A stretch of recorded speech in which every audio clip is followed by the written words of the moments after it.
Meaning बता दीजिए madam इसका और क्या कंक्लूजन्स रहेंगे इसके? हमारे डिपार्टमेंट ऑफ साइकेट्री के द्वारा जो कॉन्फ्रेंस का आयोजन हुआ है, इस आयोजन का जो मुख्य थीम है वो है कल्चर, माइल्यू और मेंटल इलनेस। अक्सर ये देखा जाता है कि जो हमारी संस्कृति का प्रभाव मानसिक रोगों पे भी अपनी जटिलताएं लिए हुए आता है।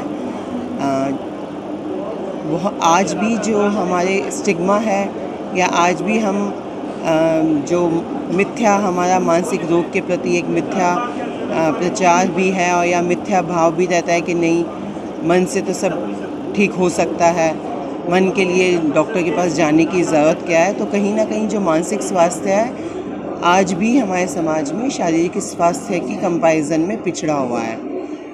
और जो संस्कृति का जो थीम है उसका बहुत गहरा उद्देश्य ये है कि हम मानसिक रोगों के प्रति किस तरीके का हम लेते हैं, इसका परसेप्शन कैसे लेते हैं, इसके परसेप्शन लेने के साथ में इसके जो सिम्टम्स हैं उस पर एक तरीके का फ़र्क पड़ता है, पॉलिसीज़ के निर्धारण में फ़र्क पड़ता है। बहुत सारे समाज में बहुत सारे जो समाज हैं आज भी सबसे पहले भोपों के पास जाते हैं और मानसिक रोग के प्रति जागरूकता नहीं है और डॉक्टर के पास नहीं पहुंचते हैं।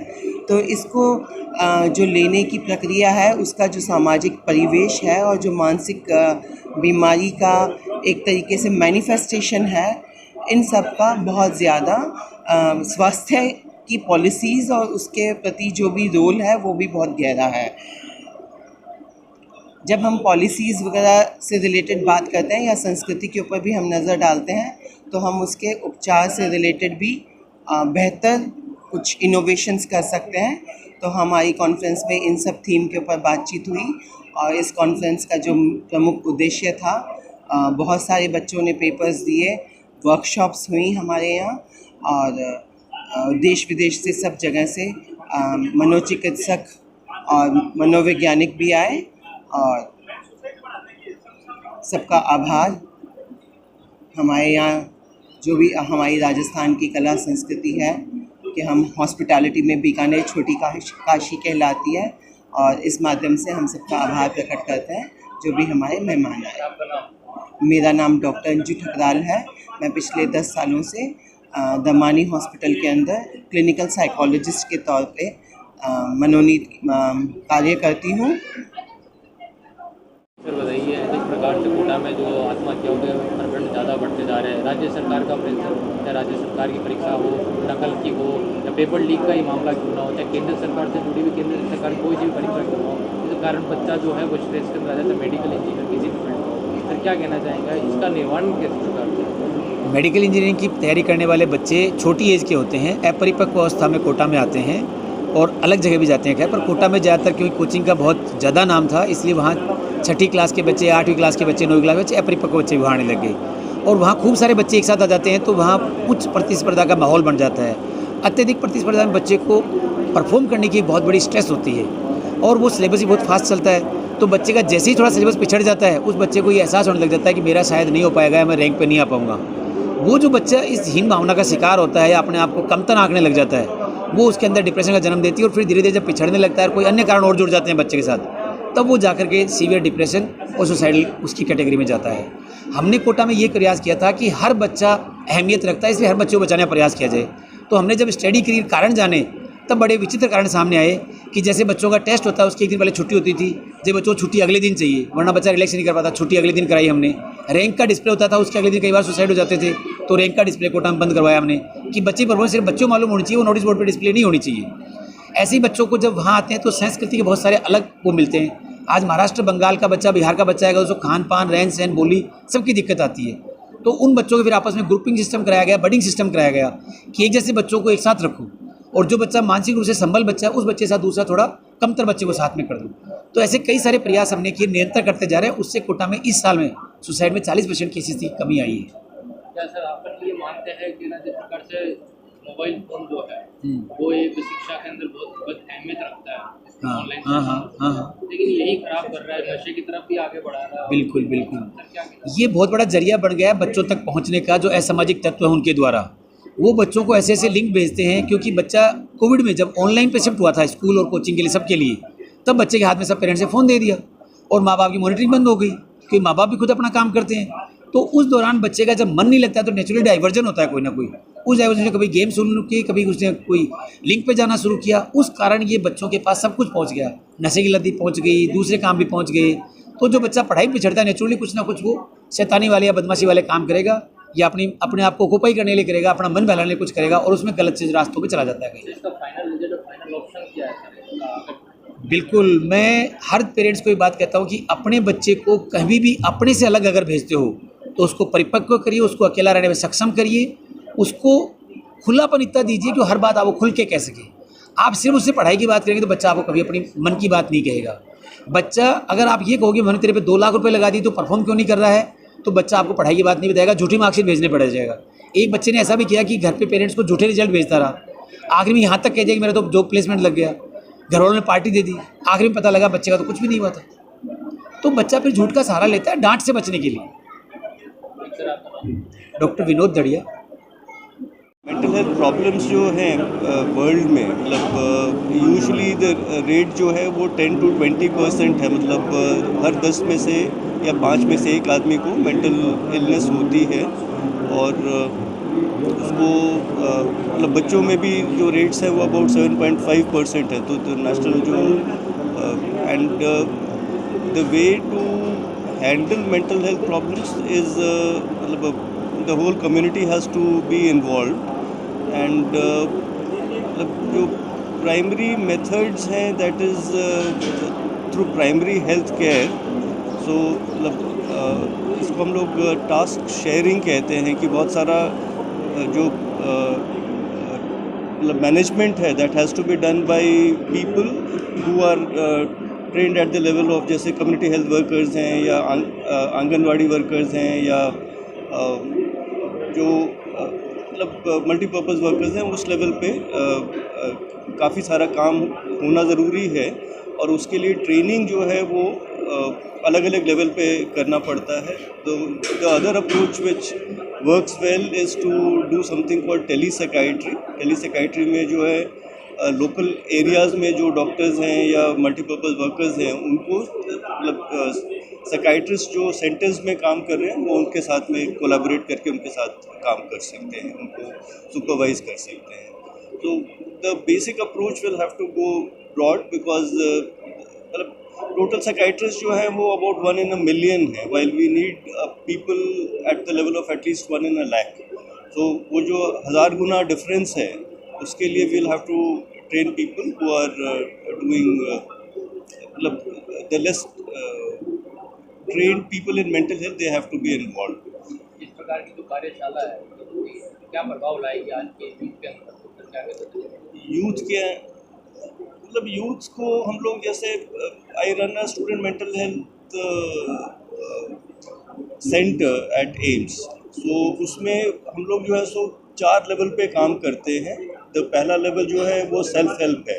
तो सेल्फ हेल्प में जैसे लोगों को हम लोग सिखाते हैं कि वो स्ट्रेस मैनेजमेंट अपनी कैसे करें, तो योगा है या मेडिटेशन है उस टाइप की चीज़ें, और कम्युनिकेशन स्किल्स ट्रेनिंग करते हैं। उसके बाद में एक कम्युनिटी सपोर्ट सिस्टम है जिसमें हम दूसरे बच्चों को सिखाते हैं कि अगर कोई बच्चे को प्रॉब्लम है तो वो उससे कैसे डील करे। तो उसको वेलनेस बडीज़ के नाम से जानते हैं हम लोग। सिमिलरली पेरेंट्स को इंट्रोडक्शन दिया जाता है कि किस टाइप से बच्चों को अगर कौन से करियर्स उन्होंने ज्वाइन करना चाहिए उसके बारे में एप्टीट्यूड टेस्टिंग करें। और they should not put too high an expectation of the child so that they can choose what they want to do. And also अगर उनको स्ट्रेस में आते हैं तो पेरेंट्स को कैसे उनसे डील करना है उस टाइप की बातें उनको सिखाते हैं। तीसरे लेवल पे हमारे कॉलेज में और कुछ और कॉलेजेस इंडिया में मतलब we have started something called student wellness centres. Student wellness centre में आमतौर पे साइकोलॉजिस्ट होते हैं या सोशल वर्क के लोग होते हैं जो बच्चों की हेल्प सिर्फ मेंटल इश्यूज़ को लेके नहीं करते। Whatever problem they have they can come to the student wellness centre and उसके बेसिस पे they can be help at that level. And जिनको मेंटल इलनेस दिखता है उनको फिर साइकेट्रिक सर्विसेज प्रोवाइड करते हैं। तो ये जो 4 pronged approach है that can be मतलब we started it at AIIMS and now it's there at 6 other AIIMS and also a few other medical colleges, but this can be expanded easily to other centers. This concept can be utilized elsewhere. जिस प्रकार से आज के युग में सबसे ज़्यादा over thinker की समस्या बहुत ज़्यादा होती है आज के युग में, तो क्या कहना चाहेंगे आप? वो एक बात है आत्महत्या का प्रश्न।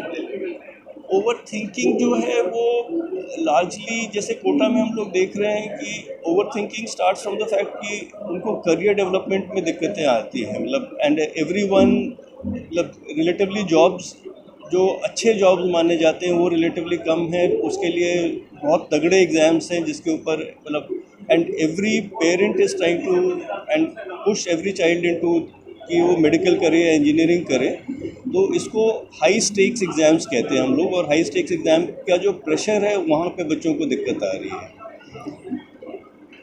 तो हमारी कोशिश अब ये है कि मतलब जैसे अभी सुप्रीम कोर्ट ने एक बॉडी बनाई है कि जो हाई स्टेक्स एग्ज़ाम्स हैं उनके स्टेक्स को कम कैसे किया जाए, and that is expected to give its report in another probably 20 days time. उसमें जैसे कई सारे ऐसे सुझाव दिए जाएंगे कि एग्ज़ाम्स को मतलब how to make it less high stake, and also कि स्कूल लेवल पे कैसे हम लोग अप्रोच कर सकते हैं कि बच्चों के मेंटल हेल्थ पे इन एग्ज़ाम्स का बहुत ज़्यादा इम्पैक्ट ना हो। So that kind of this committee is being led by the ISRO chairperson, and it should come up with its suggestions in another 20 days. उसमें मेंटल हेल्थ इश्यूज का भी जिक्र काफ़ी सिग्निफिकेंट लेवल पे है। प्रताप शरण। देखिए, ऐसा है कि ये जो आत्महत्या भी है ये भी कोई नया वो नहीं है कि एकदम अचानक से आत्महत्या होने लगी हो। हर रीजन में और हर समय पे ये प्रॉब्लम है। अब मैं आपको बताऊं कि हर साल भारत में 1 लाख में से 8 व्यक्ति आत्महत्या की वजह से अपने प्राण गंवाएंगे। ये बड़ा पुराना डेटा है, और ये अभी तक भी जो और भी जो आगे स्टडीज़ हुई हैं उसमें भी इतना ही है ये, बल्कि और जो अब रेगुलर जो स्टडीज़ हो रही हैं उसमें ये देखा गया है कि थोड़ा सा ये जो 8% से ये थोड़ा सा नीचे हुआ है, कम हुआ है। लेकिन जो गंभीर बात है इसमें वो ये है कि जो युवा वर्ग है उनका अनुपात बढ़ गया है, आत्महत्या रेट उनकी बढ़ी है, उनकी बढ़ गई है। कि जो पहले आत्महत्या का जो वो वर्ग था वो था जैसे 25 से 45 या 50, वो घट के 15 पे आ गए। तो ये गंभीर कि भाई ये जो पहले जो युवा वर्ग था या जिसको हम चिल्ड्रन एंड एडोलेसेंट बोलते थे, वो अचानक से इतना स्ट्रेस में क्यों आ गया कि वो आत्महत्या की बात सोचने लगा। ये हमारे लिए इस प्रकार की जो ये कार्यशाला है वो इस पर रोकथाम या कुछ बदलाव ला पाएगी, आपको ऐसा? देखिए, एक चीज़ से तो नहीं होता है ना। जैसे मैंने कहा ये सब मल्टीफैक्टोरियल है, तो इसमें जिसको हम कहते हैं कि सारे के सारे जो स्टेक होल्डर्स हैं है ना, जिसमें माँ बाप है ना, उनको किस तरह का सपोर्ट मिल रहा है अपने बच्चों को बड़ा करने में, हमारी स्कूल मेंटल हेल्थ, हमारे स्कूल के बाद की यूनिवर्सिटी में हम बच्चों को कैसी वो मिल रही है सुविधाएं, और हमारी सरकारें, राज्य सरकार हो चाहे केंद्रीय सरकार, वो इस बारे में क्या कदम उठाती है जिससे इनको सपोर्ट मिले। और हर उस पे जैसे कि जेनेटिक काउंसलिंग का बहुत बड़ा रोल है इसमें, लेकिन अब उसकी सुविधा हर जगह तो नहीं है। तो आप सोचते हैं सर हर जगह जेनेटिक काउंसलिंग की सुविधा स्कूलों में भी होनी चाहिए? नहीं, जेनेटिक नहीं, स्कूलों में नहीं।